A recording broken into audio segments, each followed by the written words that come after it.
Chapter 2 1. Sociology. Listen to a lecture in a sociology class. Fill in the diagram with the information that you hear.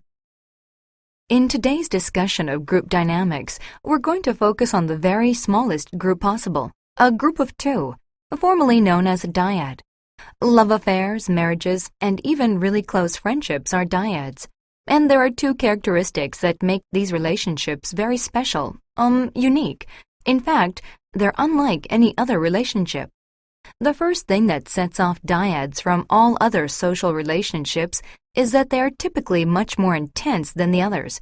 Yeah, there's no one to focus on other than the other member, so naturally the relationships can be very intense, deep, strong, and often very passionate. What does this lead to? Well, put simply, these relationships tend to be the most consequential relationships of our lives. The next thing that makes these relationships unique is that they are highly unstable. If both members don't actively work on maintaining the relationship, then the thing ceases to exist. I mean, think about it. What happens if a member of, say the photography club quits the club? What happens to the club? Well, probably not too much. The group survives. This is not the case in a dyad, right? If one person quits, the group is finished. 1. According to the professor, what is a dyad?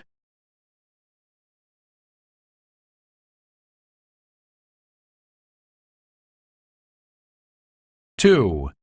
According to the professor, how are dyads different from other relationships?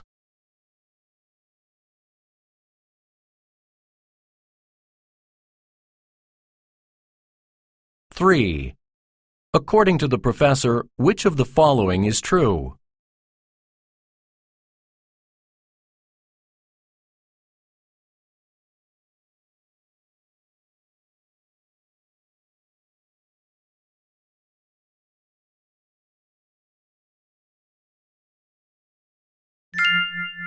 Two. Psychology. Listen to a lecture in a psychology class.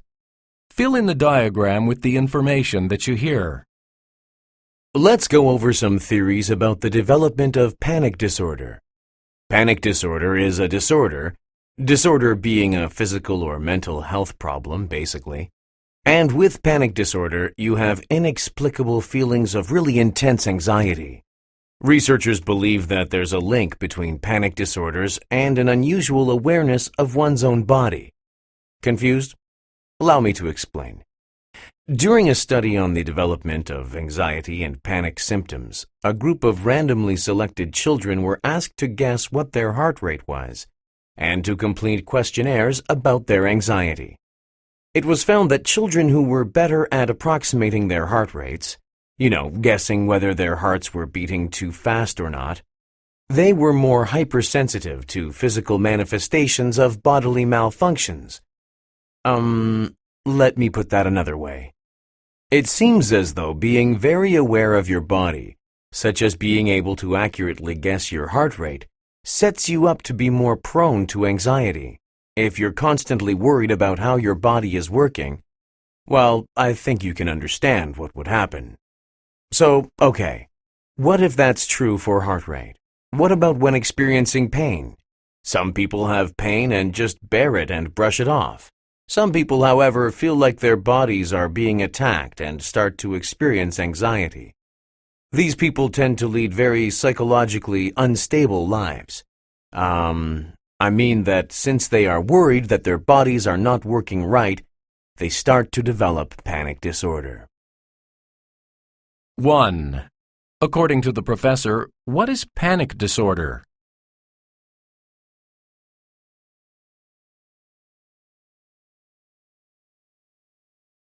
2.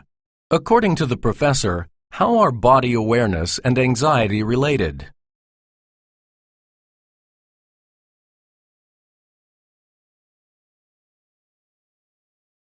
3. Who were the subjects of the study?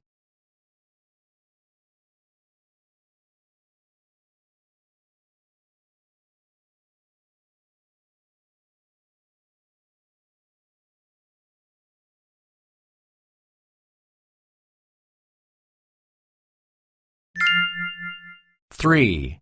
Office hours. Listen to a conversation between a student and a professor.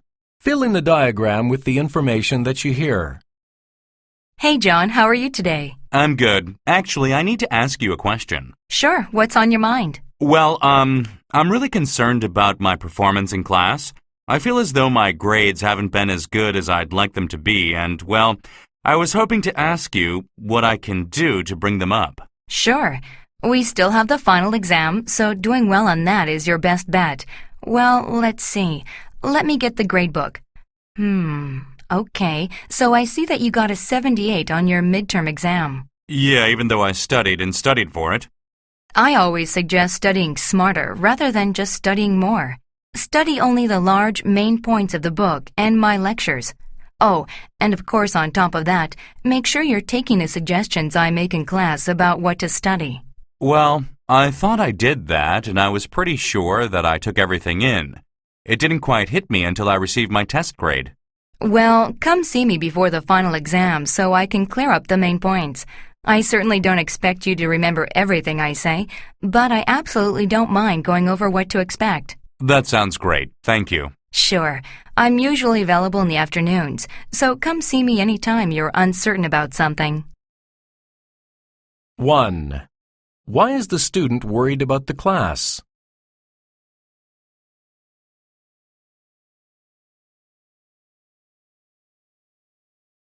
2. What advice does the professor give to the student about studying for the final exam?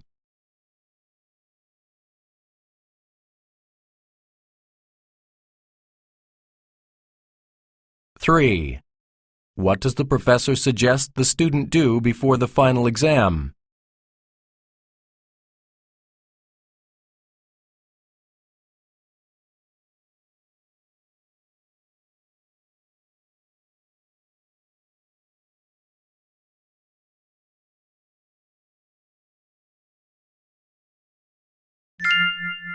4. Service encounter. Listen to a conversation between a student and a university employee. Fill in the diagram with the information that you hear. Excuse me, ma'am. I'm looking for the National Journal of Environmental Science, but I just can't seem to find it. Okay, well, have you looked on the shelves? Yeah, I've looked up and down. I didn't see it at all. Maybe it's checked out. Let me look it up. No, it's not in our system. We must not subscribe to that particular journal. Let's see. The National Journal of Environmental Science, right? No, we don't have it. Really? I need an article from it to use in a research paper. Is there any other way to get it? Have you tried the interlibrary loan system? No, I've never heard of it. What is it? It's a system that we have that allows us to borrow materials from other libraries. Really? But how much does it cost? We do it for free. I think most other libraries do too. That's great. Okay, so how can I get this journal? Well, we can either get it from a university library or a public library. It'll be faster from a university library, but there's usually more demand for things from university libraries. As for public libraries, you'll be more likely to find it in stock, but they can take up to a month to get it to us. Yeah, that's not good. My paper's due in 3 weeks. How about the other university libraries? Let me search through them. Okay, I see that actually one of our university libraries does have it, except it's on reserve for the next couple of days. So let's make a request right now. That way you can make sure that you're given first priority as soon as it's released from reserve. Definitely. Thank you so much. I really don't want to miss the opportunity to get it. Sure. Just fill out this form with your name and the name of the journal. 1. What problem does the student have?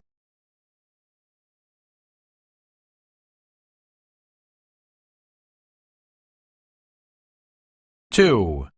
According to the woman, what is the interlibrary loan system?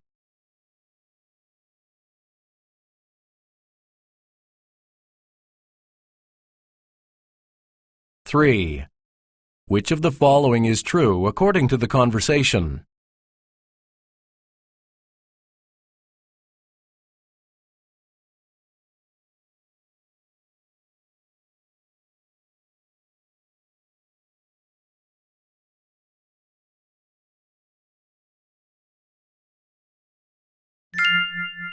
5.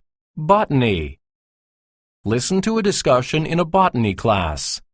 Fill in the diagram with the information that you hear. Today we will be discussing two widespread diseases that roses are vulnerable to. Gardeners know how difficult roses are to take care of since, well, they can be susceptible to various fungi and bacteria. We'll talk about these rose diseases today. The first disease we will discuss is black spot, caused by a fungus. It's one of the most severe diseases that affects roses. Let me guess. It causes black spots? How did you guess? It can be detected by the characteristic development of round black spots which spread out throughout the leaf, changing the rest of the leaf into a yellowy color. It causes the affected leaves to fall off prematurely. If nothing is done to control black spot, well, then the entire plant becomes weak and won't blossom as well. It's worse after wet and warm times of the year. So the best thing to do is keep the plant as dry as possible. Preventative maintenance, basically. Now then, on to the next disease. Rose rust is also brought on by a fungus. Any guesses as to what this one does? Well, I don't think it actually causes rust, since roses aren't made of metal. So, Actually, rose rust causes orange spots to show up on the leaves and stems of the plant, so it looks like rust. If the rose is badly affected, then an orange dust will appear not only on the plant, but also on the ground below it. Usually brown growths appear underneath the leaves, and the leaves become twisted. After that, they die and drop off. Like black spot, wetness is the rose's worst enemy. As for preventative measures, it's best to make sure the plant stays dry. So watering in the evening is out, and, just try to control the humidity around the plant as much as you can. So with that said, are there any questions? 1. According to the professor, what are the symptoms of black spot? Choose two answers.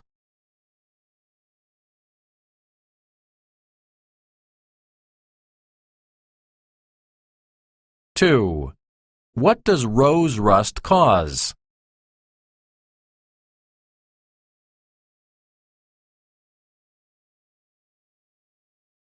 3. What are the two rose diseases caused by?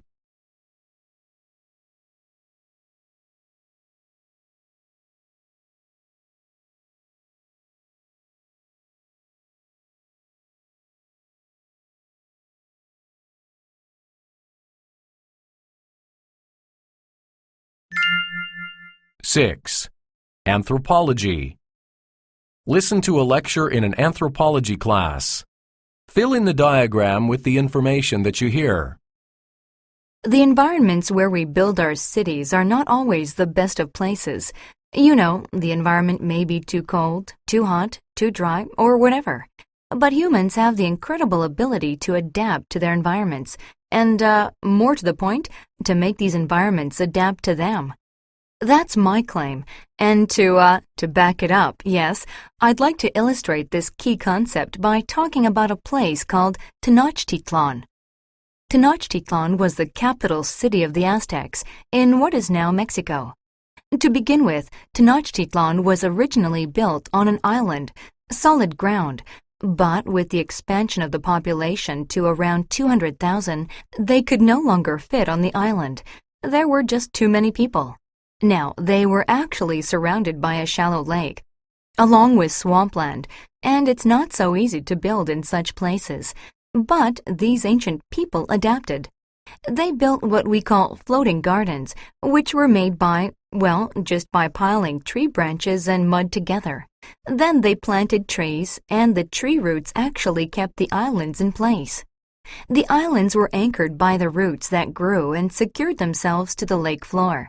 They basically made solid land where there wasn't any. Innovative idea, huh? Another problem they had was, there wasn't enough fresh water in the city. Again, the people adapted the environment to their needs and overcame the problem. Now, there were sources of fresh water away from the city, but retrieving the water was difficult, so they built aqueducts. Aqueducts are structures that are built to carry water to a place. Man-made channels for water, basically. With so many people to provide water to, the Aztecs built 2 aqueducts that allowed fresh water to travel from springs past the salty lake water and into the city. These aqueducts helped the Aztecs have fresh water in a place where it was hard to find naturally. 1. According to the professor, why did the Aztecs build floating gardens?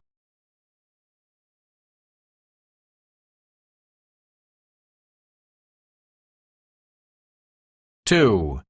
How did the floating gardens stay in place?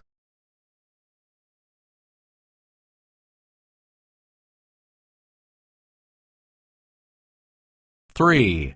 According to the professor, how did the Aztecs obtain fresh water?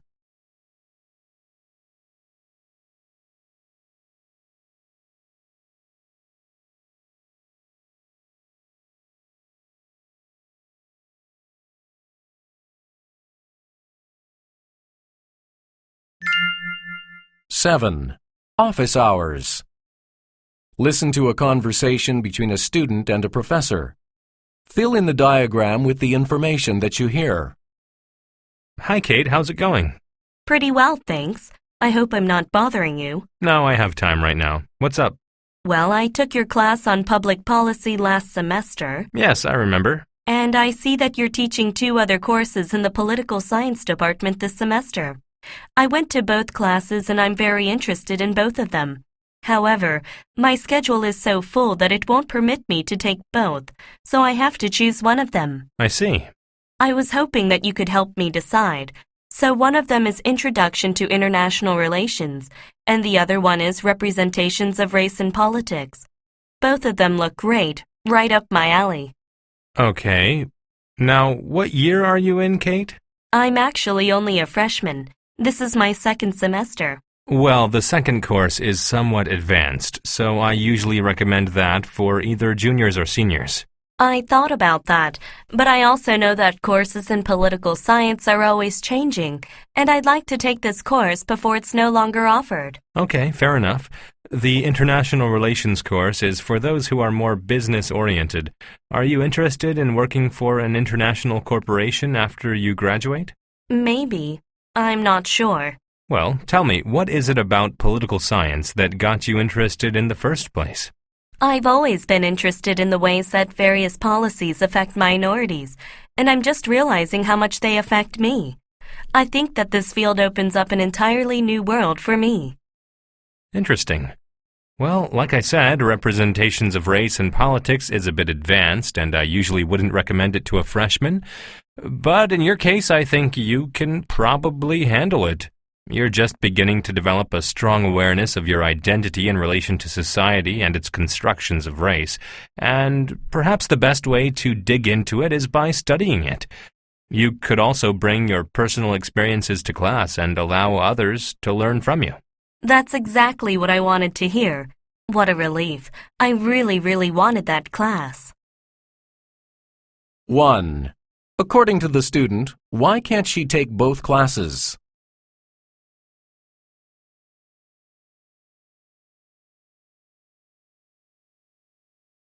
2.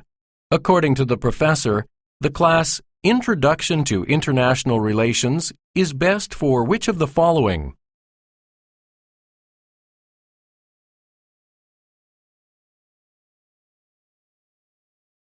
3. What advice does the professor give to the student?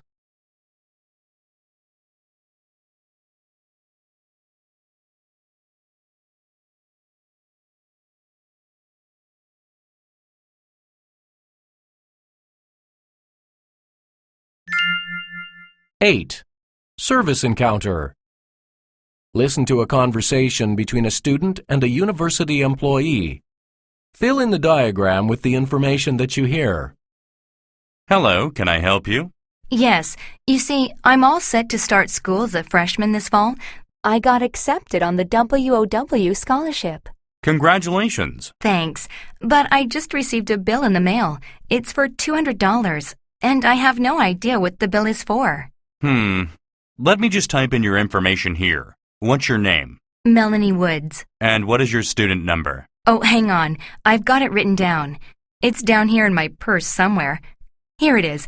My number is 335-69762. Okay, yes, your account says that you owe $200.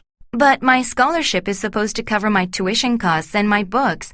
That's what the letter said. What about your student fees? Does your scholarship pay for those as well? What student fees? Well, many classes have an additional fee. For instance, if you're taking a lab class, there's usually a lab fee in addition to the tuition cost. In fact, now that I look at it, your account does say that this $200 is for student fees. Why didn't they tell us that in orientation? This bill is due at the end of the week, and I don't have enough money. I'm sorry, but you'll have to pay in order to take your classes, or you'll be disenrolled. What am I going to do? My parents don't have the money to loan me $200. Is there any way that I could get an extension until I get paid? I'm very sorry. We aren't allowed to grant extensions. You'll have to pay the bill by this Friday. Gosh. Well, I could ask my grandparents for the $200 this time, but I don't know how I'm going to pay for class fees in the future. I can't afford to pay a couple $100s for class fees every new semester. Have you ever considered applying for another scholarship? That could certainly solve your problem. You mean I can apply for another scholarship?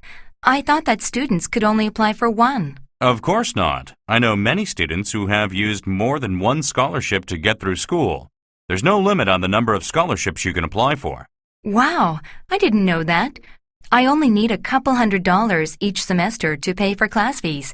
Do they give out scholarships for that small an amount? I think so. You'll have to research them to know for sure. I'd suggest looking for scholarships online. You should be able to find what you need on the internet. I'll do that. Thanks for your help.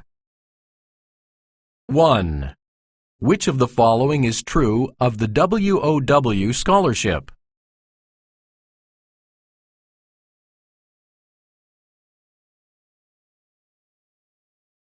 Two. According to the student, when should she pay the fee?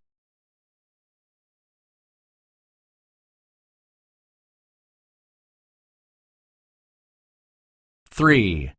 What does the worker suggest to the student?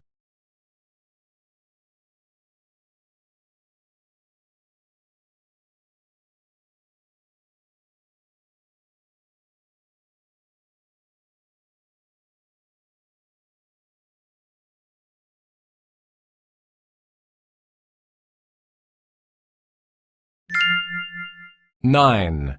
Political science. Listen to a lecture in a political science class.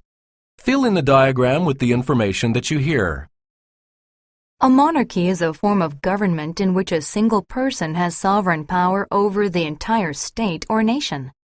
Now, absolute monarchies are monarchies in which the person in power can rule completely as he or she wants, without facing any opposition from the people or even from legal forces. This deal sounds great if you're the person in power, not so great if you're one of the people being ruled over. And, well, I can read your minds. You're probably thinking that this method of governing is bad, really bad, always really bad. But you know what? You'd be wrong. Actually, absolute monarchies have some distinct advantages. One good thing about an absolute monarchy is that, well, with a good leader, a strong leader, that leader can do great things for the country because that person has the power to do anything they can think of. For example, Catherine the Great, the Empress of Russia between, let's see, 1762 and 1796, pushed for absolute power. And regardless of what you think of her personally, she actually did some great things for Russia. Well, for one, she strengthened the middle class and tried to get rid of taxes for the people. What else? Oh, she wrote a document that helped abolish cruel practices in the justice system. So, she's proof that if the monarch is educated and good-hearted as was Catherine the Great, then many good things can come about through an absolute monarchy. Another benefit is that absolute monarchies don't require elections. Now, it may seem like a bad thing that the citizens wouldn't get to choose who governs them, but that's not necessarily the case, especially in the past. You see, much of the population used to be illiterate. They couldn't read or write, and this would clearly make elections difficult. What's more, such people would have a hard time learning about government in the first place. With an absolute monarchy, the population doesn't have to worry about elections, voting, or any government issues. The new ruler is generally decided by succession, the son of the current king, for example, and laws are made by the monarch. 1. What does the speaker say about Catherine the Great?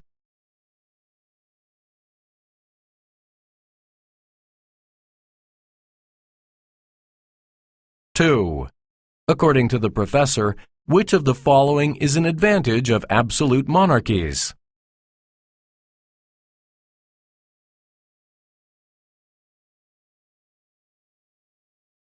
Three. According to the professor, why was it good that monarchies did not have elections?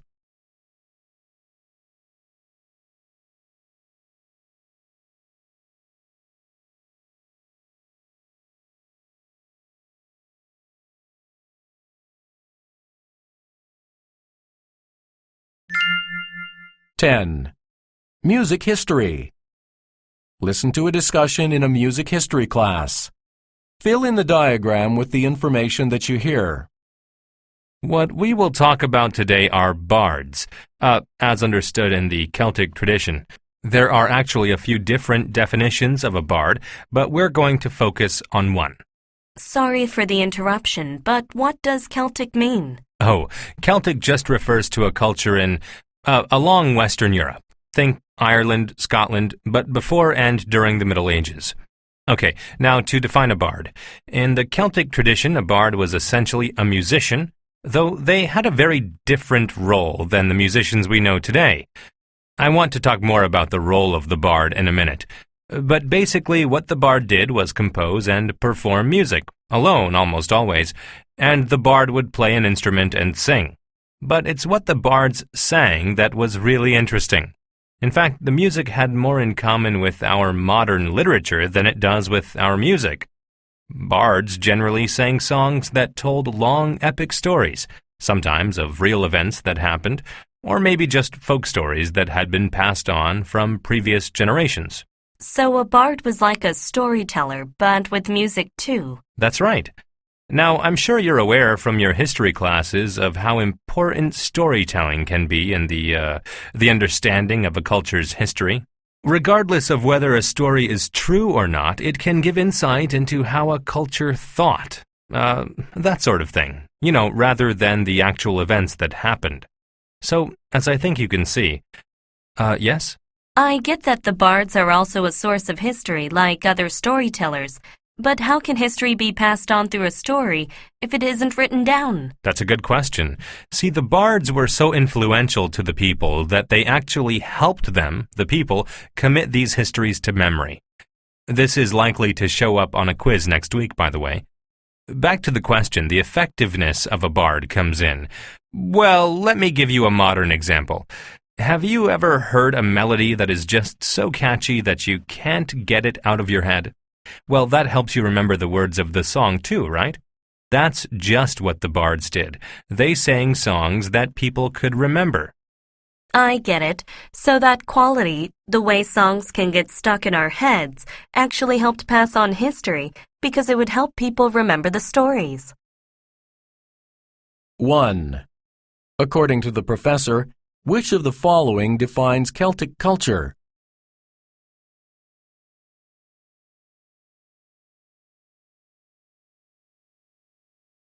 Two. According to the professor, what kinds of stories did bards tell in their songs?